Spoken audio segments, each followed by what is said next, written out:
अस्सलाम वालेकुम। अब केमिस्ट्री के लॉन्ग क्वेश्चंस तो गेस्ट पेपर सब जगह पे देख रहे हैं, सर्च कर रहे हैं कौन क्या बता रहा है, लेकिन एक चीज़ आप मिस कर रहे हैं। और अगर आप उस चीज़ पे फोकस नहीं करेंगे तो आपका पेपर खुदा ना खास्ता बहुत ज़्यादा ख़राब हो सकता है। लॉन्ग क्वेश्चन में बहुत बड़े बड़े सरप्राइज मिल सकते हैं आपको। तो पहले वो बात समझ लें, फिर मैं वो क्वेश्चंस भी दिखा देता हूँ, स्कीम भी बता देता हूँ, जो कन्फ्यूजन आपकी दूर कर देता हूँ। वो बात ये है कि बेटा आप लोगों का एसएलओ पैटर्न पिछले साल 15% था, इस मतबा 35% है। जब वो सिर्फ 15% था तब हर बोर्ड में एक एक दो दो क्वेश्चन अनएक्सपेक्टेड आए थे। यानी लगता नहीं था कि वो कभी आएंगे, वो किसी गैस में शामिल नहीं थे पर वो आ गए थे। इस मतबा पैटर्न 35% ऐसे लॉस है। इस मतबा ज़्यादा अनएक्सपेक्टेड क्वेश्चंस आने की उम्मीद है, जिसके से पेपर आपका डिस्टर्ब हो जाएगा। तो आपको 5 में से सपोज 3 लॉन्ग करने हैं, तो कुछ बच्चे हैं वो 3 ही तैयार कर रहे हैं। मैं उनको मशवरा दूंगा कि आप कम से कम 4 तैयार करें, क्योंकि अगर आप 3 ही तैयार करते हैं तो अगर उन 3 में से जो एक है ये वाला, अगर ये एसएलओ बेस्ड क्वेश्चन आ जाता है, अनएक्सपेक्टेड क्वेश्चन आ जाता है, तो आपके से 2 ही लॉन्ग अटैम्प्ट हो पाएंगे, एक ख़राब हो जाएगा। अगर आप 4 करते हैं तो अगर इन 4 में से एक एसएलओ बेस आता है तो आपके पास कम से कम 3 तो होंगे सॉल्व करने के लिए। तो ये बात याद रखिए कि इस मरतबा एक पूरा लॉन्ग क्वेश्चन यानी दोनों पार्ट, या हो सकता है कि एक का ए पार्ट और एक का बी पार्ट ऐसे लो क्वेश्चन हो जाए। इसलिए आपको 4 पेपर, 4 जो क्वेश्चन है स्कीम के मुताबिक वो तैयार करने चाहिए कम अज़ कम। अब 2 तरह की पेपर स्कीम है। एक पेपर स्कीम के मुताबिक क्वेश्चन नंबर 5 जो पहला लॉन्ग क्वेश्चन है वो उसका ए पार्ट यूनिट नंबर 1 में से और बी पार्ट यूनिट नंबर 3 में से आ रहा है। वो वाली पेपर स्कीम फेक है। जिस पेपर स्कीम में लिखा हुआ है कि ए पार्ट यूनिट 1 से है और बी पार्ट यूनिट नंबर 2 से है, वो वाली पेपर स्कीम रियल है। और रियल इस लिहाज से है कि उसकी 85 to 90% चांसेस है कि वो फॉलो होगी, 100% चांस नहीं है। एफएससी में नहीं है, मैट्रिक में होता है, एफएससी में नहीं होता। तो ये रियलिटीज़ हैं जो कोई डिस्कस नहीं करेगा, ताकि आप उसकी वीडियो से बहुत मुतासिर हो जाओ, खुश हो कि बोलो क्या बात है सर, आपने 3-4 लॉन्ग क्वेश्चन बताए और बस मैं वही कर लूँगा। पता तब लगता है जब आप एग्ज़ाम देने जाते हो, वो ऐसा नहीं आता। सो मैं आपको मिसगाइड नहीं करूँगा, जो रियलिटीज़ है आपको सारी क्लियर कर देंगे। अब जो रियल वाली पेपर स्कीम है, या मान लें कि जो पेपर स्कीम ज़्यादा ऑथेंटिक है, उसके मुताबिक जो लॉन्ग क्वेश्चन है वो मैं शेयर कर देता हूँ। कुछ चैप्टर्स के मैं लॉन्ग क्वेश्चन ज़्यादा बताए हैं, कुछ कम बताए हैं। जिन्हें कम बताए हैं उस पर मुझे यकीन है कि एसएलओ बेस्ड क्वेश्चन नहीं आएंगे।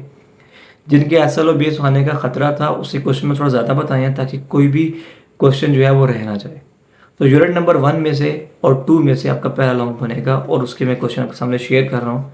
ये वाले जो क्वेश्चन हैं यूनिट नंबर 1 के लॉन्ग क्वेश्चन हैं, इसका स्क्रीनशॉट लेके रख लें या बुक पे निशान लगा लें, चाहे हाथ से लिख लें, जैसे आपको ठीक लगता है।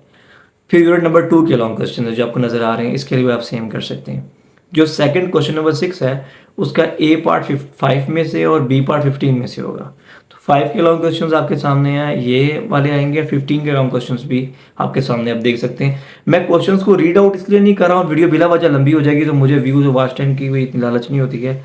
मकसद आपको गाइड करना है, तो अगर आप तक क्वेश्चन पहुँच रहे हैं तो मुझे उसको एक एक को रीड करने की ज़रूरत नहीं है। अच्छा, क्वेश्चन नंबर जो 7 है वो 7 और 9 में से आ रहा है, और जो क्वेश्चन नंबर 8 है वो 8 और 10 में से आ रहा है।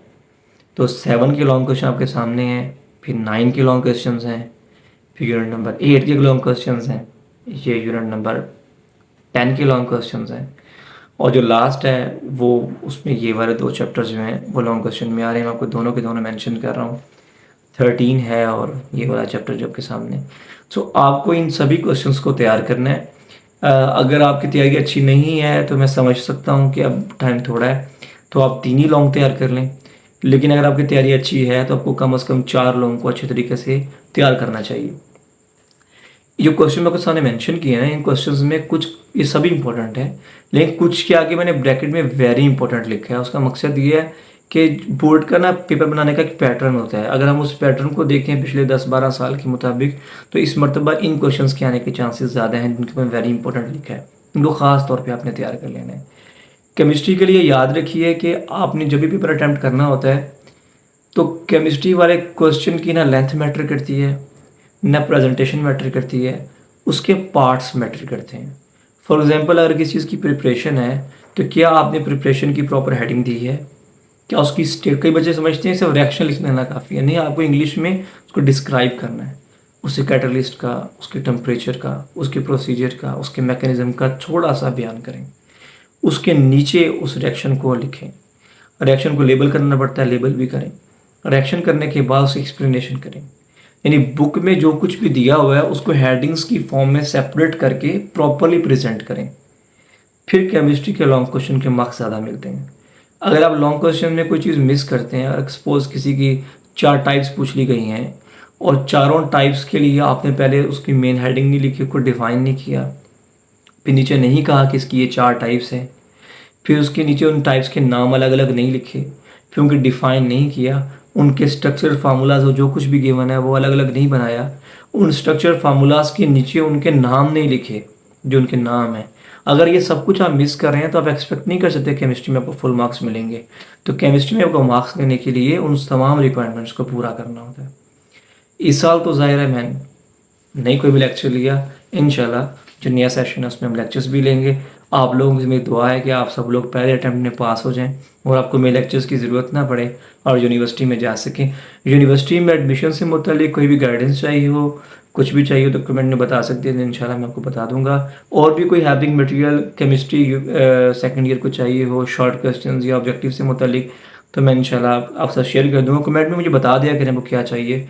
तो मेरी वादा नहीं है, मसरूफियत बहुत ज़्यादा होती है, लेकिन मैं कोशिश करूँगा कि इंशाल्लाह आपके लिए कुछ ना कुछ अपलोड कर दूँ। एक बार मुझे कमेंट में रिक्वायरमेंट आई हो ना तो मैं फ़र्स्ट प्रायोरिटी पे कोशिश करता हूँ कि मुझे थोड़ा सा टाइम भी मिलता है तो मैं उसके अंदर अपना कर सकूँ, आपके लिए कुछ ना कुछ बना दूँ। अपना ख्याल रखें। फेसबुक पे देख रहे हैं शेयर कर दें, यूट्यूब पे देख रहे हैं सब्सक्राइब कर दें, लाइक कर दें। अपना ख्याल रखें। अल्लाह हाफ़िज़।